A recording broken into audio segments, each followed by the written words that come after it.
திமுகவுடன் போட்டி போட உனக்கெல்லாம் தகுதியே இல்லை என குறிப்பிட்டு தவிக தலைவர் விஜயை அமைச்சர் நேரு ஒருமையில் மறைமுகமாக சாடியுள்ளார்.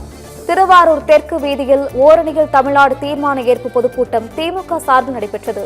கூட்டத்தில் பேசிய அமைச்சர் கேஎன் நேரு அதிமுக பாஜக கூட்டணி ஒரு அமையாத கூட்டணி என விமர்சித்தார். அதிமுக கடந்த 10 ஆண்டுகளில் செய்தவைகளை மு.க. ஸ்டாலின் 4 ஆண்டுகளில் செய்ததாக கூறிய அவர், திமுகவுடன் போட்டி போட உனக்கெல்லாம் தகுதியே இல்லை என குறிப்பிட்டு தவிக தலைவர் விஜயை மறைமுகமாக ஒருமையில் சாடினார். எடப்பாடி பழனிசாமி ஒவ்வொரு ஊராக செல்கிறார்.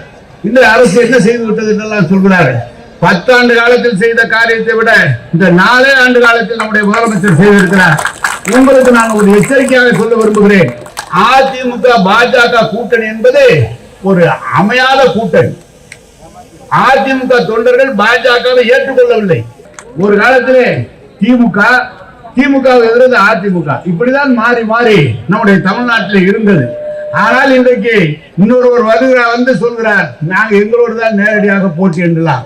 திமுக ஒரு போட்டி போட உனக்கு தகுதியே இல்லை தம்பி. நான் இதை சொல்வதற்கான சும்மா இருந்தவன கிளப்பிட்டீங்க.